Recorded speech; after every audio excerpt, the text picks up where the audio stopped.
Hi hello ಎಲ್ಲರಿಗೂ ನಮಸ್ಕಾರ. ನೀವು ನೋಡ್ತಾ ಇದ್ದೀರಾ PTV ನ್ಯೂಸ್ ಕನ್ನಡ. ನಾನು ಚಂದ್ರಿಕಾ. ಹಲವು ಪ್ರಮುಖ ವಿಶೇಷ ಸುದ್ದಿಗಳಿಗಾಗಿ ನಮ್ಮ PTV ನ್ಯೂಸ್ ಕನ್ನಡ ಚಾನಲ್ನ ಸಬ್ಸ್ಕ್ರೈಬ್ ಮಾಡಿ, ಶೇರ್ ಮಾಡಿ, ಲೈಕ್ ಮಾಡಿ, ನಿಮ್ಗೆ ಇಷ್ಟ ಆದರೆ ಕಮೆಂಟ್ ಮಾಡಿ ತಿಳಿಸಿ, ವಿಡಿಯೋನ ಫುಲ್ ಆಗಿ ವಾಚ್ ಮಾಡಿ ಅಂತ ಹೇಳ್ತಾ ಇವತ್ತಿನ ಪ್ರಮುಖ ಸುದ್ದಿ ಏನಪ್ಪ ಅಂತ ಅಂದರೆ E20 ಪೆಟ್ರೋಲಿಯಂ. ಸೊ ಇದ್ರ ಬಗ್ಗೆ ಹಲವಾರು ಜನ ಸುದ್ದಿನ ಮಾಡಿರುವಂಥದ್ದು ಗೊತ್ತಾಗಿರುವಂಥದ್ದು. ಈ ಒಂದು E20 ಪೆಟ್ರೋಲಿಯಂನ ಬಳಸೋದ್ರಿಂದ ನಿಮ್ಮ ಗಾಡಿ ಎಷ್ಟು ಸೇಫ್. ಸೊ ಇದು ಕೂಡ ಕೇಂದ್ರ ಸರ್ಕಾರದವರು ಮಾಡಿರುವಂಥದ್ದು. ಈಗ ಆಲ್ರೆಡಿ ಆ್ಯಕ್ಚುಲಿ ಈ ಒಂದು ಪ್ರಯೋಗನ ಮಾಡಬೇಕಾಗಿರುವಂಥದ್ದು 2027ರಲ್ಲಿ E20 ಪೆಟ್ರೋಲಿಯಂನ ಬಳಸಬೇಕು, ಅದನ್ನು ಪ್ರಯೋಗಕ್ಕೆ ತಂದುಬಿಟ್ಟು ನಾವು ಅವಾಗ ಆರಂಭ ಮಾಡ್ತೀವಿ ಅಂತ ಕೂಡ ಕೇಂದ್ರ ಸರ್ಕಾರದವರು ತಿಳಿಸಿರುವಂಥದ್ದು. ಆದರೆ ಇದೀಗ 2026ರಿಂದನೇ ಆರಂಭವಾಗಿದೆ E20 ಪೆಟ್ರೋಲಿಯಂನ. ಈ ಒಂದು E20 ಪೆಟ್ರೋಲಿಯಂ ಏನಪ್ಪಾ ಅಂತ ಅಂದರೆ, ನೀವು ಪ್ರತಿನಿತ್ಯ ವಾಹನ ಸವಾರರು ವಾಹನದಲ್ಲಿ ಓಡಾಡ್ತಾ ಇರ್ತಾರೆ, ನಿಮ್ಮ ಕೆಲಸಗಳಿಗಾಗಿರ್ಬೋದು, ನಿಮ್ಮ ಪ್ರತಿದಿನದ ಕೆಲಸಗಳಿಗೆ ಆಲ್ಮೋಸ್ಟ್ ಅದರಲ್ಲೂ ಬೆಂಗಳೂರಂತಹ ಒಂದು ಸಿಲಿಕಾನ್ ಸಿಟಿಯಲ್ಲಿ ಆಲ್ಮೋಸ್ಟ್ ಜನ ಒಂದು 70% ಎಲ್ಲರೂ ವೆಹಿಕಲ್ಸ್ನೇ ಬಳಸುವಂಥದ್ದು, ಅದರಲ್ಲೂ ಬೈಕ್ನ ಬಳಸುವಂಥದ್ದು. ಬಟ್ ನೀವು ಅದು ಬಳಸುವಂತಹ ಒಂದು ಬೈಕ್ಗಳಿಗೆ ಒಂದು ಪೆಟ್ರೋಲ್ನ ಯೂಸ್ ಮಾಡ್ತಿರಲ್ಲ, ಆ ಒಂದು ಪೆಟ್ರೋಲ್ ಎಷ್ಟು ಸೇಫ್ ಅಲ್ವಾ. ಸೊ ಈಗ ಆಲ್ಮೋಸ್ಟ್ ನೀವು ಬಳಸುವಂಥ ಪೆಟ್ರೋಲ್ ಇದೆ ಅಲ್ವಾ, ಅದು 100% ಪೆಟ್ರೋಲಾ ಅಥವಾ ಯಾವ ರೀತಿಯಾಗ ಪೆಟ್ರೋಲ್ನ ಮಿಕ್ಸ್ ಮಾಡಿರ್ತಾರ ಅನ್ನೋದು ನಿಮಗೆ ಗೊತ್ತೇ ಇರೋದಿಲ್ಲ. ಸೊ E20 ಪೆಟ್ರೋಲಿಯಂ ಅನ್ನೋದೇ ಈ ಒಂದು ಕಾನ್ಸೆಪ್ಟ್ ಆಗಿರುವಂಥದ್ದು. ಆಲ್ಮೋಸ್ಟ್ ಇದರಲ್ಲಿ ನೀವು 100%ಅಲ್ಲಿ 80% ಪೆಟ್ರೋಲ್ ಇದ್ರೆ 20% ಇಥೇನಲ್ಲಿ ಇರುತ್ತೆ. ಸೊ ಈ 20% ಇಥೇನಲ್ಲಿ ಯಾವ ರೀತಿಯಾಗಿ ಕೆಲಸ ಮಾಡುತ್ತೆ, ಇದರಿಂದ ನಿಮ್ಮ ಗಾಡಿ ಎಷ್ಟು ಸೇಫ್ ಅನ್ನೋದೇ ನಮ್ಮ ಈ ಒಂದು ವಿವರವಾಗಿರುತ್ತೆ. ಇದ್ರ ಬಗ್ಗೆ ನಾವು ತಿಳಿಸ್ತಾ ಹೋಗ್ತೀವಿ. ಏನಪ್ಪ ಅಂತ ಅಂದರೆ, ಆಲ್ಮೋಸ್ಟ್ ಎಲ್ಲರೂ ಸಹ ಪೆಟ್ರೋಲ್ನ ಯೂಸ್ ಮಾಡ್ತಾ ಇರ್ತೀವಿ. ಈ ಒಂದು ಇಥೆನಾಲ್ ಬಳಸೋದ್ರಿಂದ ಒಂದು ಇರುವೆಗಳು ಆಗಿರ್ಬೋದು ಅಥವಾ ಬೇರೆ ಬೇರೆ ರೀತಿಯಾದಂಥ ಸಮಸ್ಯೆಗಳು ಜಾಸ್ತಿ ಆಗ್ತಾ ಹೋಗುತ್ತೆ. ಇನ್ನು E20 ಇಥೆನಾಲ್ ಅಂತ ಅಂದರೆ ಆಲ್ಮೋಸ್ಟ್ ನೀವು 100%ಅಲ್ಲಿ ನಾವು 80% ಪೆಟ್ರೋಲ್ ಇದ್ರೆ 20%ನ ಇಥೆನಾಲ್ನ ಯೂಸ್ ಮಾಡುವಂಥದ್ದು. ಈ ಹಿಂದೆ E5 ಅಂತ ಇತ್ತು, E10 ಅಂತ ಇತ್ತು, ಈಗ E20 ಅನ್ನೋದು ಮಾರ್ಪಾಡಾಗಿರುವಂಥದ್ದು. ಈ ಕೇಂದ್ರ ಸರ್ಕಾರದವರು ಮಾಡಿರುವಂಥದ್ದು. ಆಲ್ಮೋಸ್ಟ್ ನಮಗೆ 20% ಇಥೆನಾಲ್ನೇ ಬಳಸಬೇಕಾಗುತ್ತೆ ಪೆಟ್ರೋಲಿಯಂನಲ್ಲಿ. ಇದು 2023ರಲ್ಲಿ ತಗೊಂಡಿರುವಂತಹ ಹಲವಾರು ವಾಹನಗಳಿಗೆ ಈ ಒಂದು ಇಥೆನಾಲ್ ಸೇಫ್ ಆಗಿರುತ್ತೆ ಅಲ್ವಾ, ಹಲವಾರು ಆಪ್ಷನ್ಸ್ ಎಲ್ಲ ಕೊಟ್ಟಿರ್ತಾರೆ.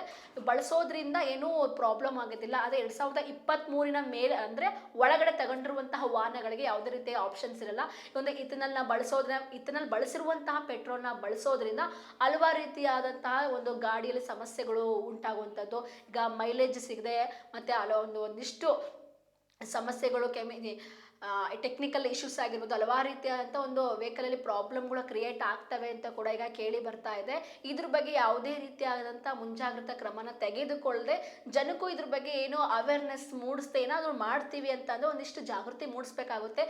E20 ಎಥೆನಾಲ್ನ ಬಳಸ್ತಾ ಇದ್ದೀವಿ. ಸೊ ಇದ್ರ ಬಗ್ಗೆ ಪ್ರತಿಯೊಬ್ಬರಿಗೂ ಜಾಗೃತಿ ಮೂಡಿಸುವಂಥ ಕೆಲಸ ಮಾಡಬೇಕಾಗಿರುತ್ತೆ. ಆದರೆ ಈ ಒಂದು ಕೆಲಸನ ಕೇಂದ್ರ ಸರ್ಕಾರದವರು ಮಾಡದೇ ಇರೋದೇ ಒಂದು ದೊಡ್ಡ ಪ್ರಶ್ನೆ ಆಗಿದೆ.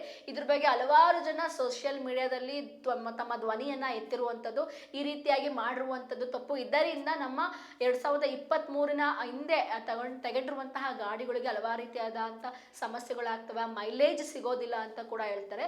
ಇಷ್ಟೆಲ್ಲ ಸಮಸ್ಯೆಗಳು ಇದ್ರೆ ಬಟ್ ಏನಪ್ಪ ಅಂದ್ರೆ ಪ್ಯೂರ್ ಪೆಟ್ರೋಲ್ ನಾವು ಯೂಸ್ ಮಾಡಬೇಕು ಅಂದರೆ ಅದಕ್ಕೆ ಎಷ್ಟು ಹಣನ ಇನ್ವೆಸ್ಟ್ ಮಾಡಬೇಕಾಗುತ್ತೆ. ನೀವು ಆಲ್ರೆಡಿ ಹಿಂದೆ ನೋಡಿರ್ಬೋದು, ಇರಾನ್ ಮತ್ತು ಇರಾಕಲ್ಲಿ ಆಗಿರುವಂಥ ಒಂದು ಯುದ್ಧದ ಪರಿಣಾಮದಿಂದ ನಮ್ಮ ಒಂದು ದೇಶಕ್ಕೆ ಒಂದು ಪೆಟ್ರೋಲ್ ಡೀಸೆಲ್ಗೆ ಯಾವ ರೀತಿಯಾಗಿ ತೊಂದರೆ ಆಗಿತ್ತು, ಎಷ್ಟೆಲ್ಲ ಫೇಸ್ ಮಾಡಿದ್ವಿ ನಾವು.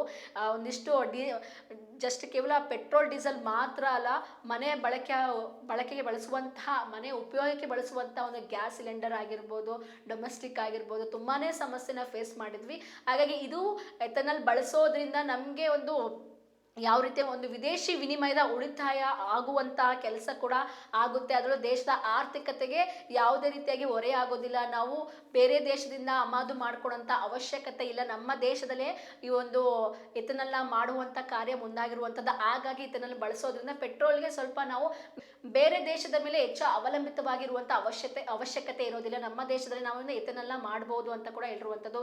ಇದನ್ನು ಅತಿ ಹೆಚ್ಚಾಗಿ ಇದನ್ನೆಲ್ಲ ಮಾಡುವಂಥದ್ದು ಯಾವುದರಿಂದ ಅಂತ ಅಂದರೆ ಕಬ್ಬಿನಿಂದ ಆಗಿರ್ಬೋದು, ರಾಗಿಯಿಂದ ಆಗಿರ್ಬೋದು, ಆಲ್ಮೋಸ್ಟ್ ಕೃಷಿ ಉತ್ಪನ್ನಗಳಿಂದ, ಅದರಲ್ಲೂ ಮೆಕ್ಕೆಜೋಳ ಜಾಸ್ತಿ ಇದನ್ನೆಲ್ಲ ಮಾಡುವಂಥದ್ದು ಯಾವುದರಿಂದ ಅಂತಂದರೆ ಕಬ್ಬು ಮತ್ತು ಮೆಕ್ಕೆಜೋಳದಿಂದ ಮಾಡುವಂಥದ್ದು. ಹಾಗಾಗಿ ನಮಗೆ ಆ ದೇಶದ ಆರ್ಥಿಕತೆಗೆ ಯಾವುದೇ ರೀತಿಯಾಗಿ ಪೆಟ್ಟು ಬೀಳೋದಿಲ್ಲ. ಹಾಗಾಗಿ ಈ ಒಂದು ಪೆಟ್ರೋಲ್ಗೆ E20 ಇದನ್ನೆಲ್ಲ ಬಳಸೋದ್ರಿಂದ ನಮಗೆ ಅಷ್ಟಾಗಿ ಬೇರೆ ದೇಶದ ಹೊರೆ ಬೀಳೋದಿಲ್ಲ ಅಂತ ಕೂಡ ಹೇಳ್ತಾ ಇದ್ದಾರೆ. ಇದರಿಂದ ಒಂದು ದೇಶದ ಆರ್ಥಿಕತೆ ಕೂಡ ತುಂಬಾನೇ ಉಪಯೋಗ ಆಗುತ್ತೆ, ಅದರ ದೇಶದ ವಿನಿಮಯ ಕೂಡ ಉಳಿತಾಯ ಆಗುತ್ತೆ ಅಂತ ಕೂಡ ಇಲ್ಲಿ ಕೇಂದ್ರ ಸರ್ಕಾರದವರು ಮಾತಾಡಿರುವಂಥದ್ದು. ಸೊ ಹಾಗಾಗಿ ಪ್ರತಿಯೊಬ್ಬರು ಕೂಡ E20 ಇದನ್ನಲ್ಲಿ ಏನಪ್ಪಾ ಅಂತಂದ್ರೆ ಫುಲ್ ಕನ್ಫ್ಯೂಸ್ ಆಗ್ತಾ ಇರ್ತಾರೆ. ಸೊ ಆ ಕನ್ಫ್ಯೂಸ್ ಆಗದೆ ಈ ರೀತಿಯಾಗಿ ಒಂದು 100% ಪೆಟ್ರೋಲಲ್ಲಿ 80% ಪೆಟ್ರೋಲ್ ಇದ್ರೆ 20% E20 ಎಥೆನಾಲ್ನ ಬಳಸಿ ಬಿಟ್ಟು ನಮಗೆ ಪೆಟ್ರೋಲ್ ಕೊಡ್ತಾರೆ. ಪ್ಯೂರ್ ಆಗಿ ನಮಗೆ ಎಲ್ಲೂ ಸಹ ಪೆಟ್ರೋಲ್ ಸಿಗೋದಿಲ್ಲ. ಆಲ್ಮೋಸ್ಟ್ ಮುಂಚೆ 5% 10% ಇತ್ತು, ಈಗ ಅದು ಜಾಸ್ತಿ ಒಂದು 20% ಆಗಿದೆ. ಸೊ ಇದು ಒಂದು E20 ಇಥೆನಾಲ್ನ ಈ ರೀತಿಯಾಗಿ ಕೆಲಸ ನಿರ್ವಹಿಸುತ್ತೆ. ಆದರೆ ಇದು ಎಷ್ಟು ಸೇಫ್ ಅನ್ನೋದೇ ಒಂದು ಎಲ್ಲರಿಗೂ ದೊಡ್ಡ ಪ್ರಶ್ನೆ ಆಗಿರುವಂಥದ್ದು. ಬಟ್ 2023 ಹಿಂದೆ ಇರುವಂತಹ ವಾಹನಗಳಿಗೆ ಸ್ವಲ್ಪ ಮೈಲೇಜ್ ಕಡಿಮೆ ಕೊಡುವಂಥ ಕೆಲಸಗಳು ಮಾಡುತ್ತೆ. ವೆಹಿಕಲ್ಸಿಗೆ ಸ್ವಲ್ಪ ತೊಂದರೆಗಳು ಆಗ್ಬೋದು. ಬಟ್ ಈಗ ತಗೊಂಡಿರುವಂಥ 2023ರಿಂದ ತೆಗೆದುಕೊಂಡಿರುವಂತಹ ವಾಹನಗಳಿಗೆ ಅಷ್ಟು ಯಾವುದೇ ರೀತಿಯಾಗಿ ತೊಂದರೆ ಆಗೋದಿಲ್ಲ, ಎಫೆಕ್ಟ್ ಕೊಡೋದಿಲ್ಲ ಅಂತ ಕೂಡ ಹೇಳಿರುವಂಥದ್ದು. ಇನ್ನು ಈ ಒಂದು ಇದನ್ನೆಲ್ಲ ಬಳಸೋದ್ರಿಂದ ಏನೆಲ್ಲ ಬೆನಿಫಿಟ್ಸ್ ಅಂತ ಅಂದರೆ, ಆ್ಯಕ್ಚುಲಿ ಇದು ಮೇನ್ ಆಗಿ ನಮ್ಮ ದೇಶದ ಬೆನ್ನೆಲುಬು ರೈತರಿಗೆ ತುಂಬ ಉಪಯೋಗ ಆಗುತ್ತೆ. ಯಾಕಂದರೆ ಕಬ್ಬು ಮತ್ತು ಮೆಕ್ಕೆಜೋಳ ಕೃಷಿ ಉತ್ಪನ್ನಗಳಿಂದ ಮಾಡುವಂಥ ಇದನ್ನೆಲ್ಲ ಮಾಡ್ತಾ ಇರೋದ್ರಿಂದ ರೈತರಿಗೆ ತುಂಬ ಹೆಲ್ಪ್ ಆಗುತ್ತೆ.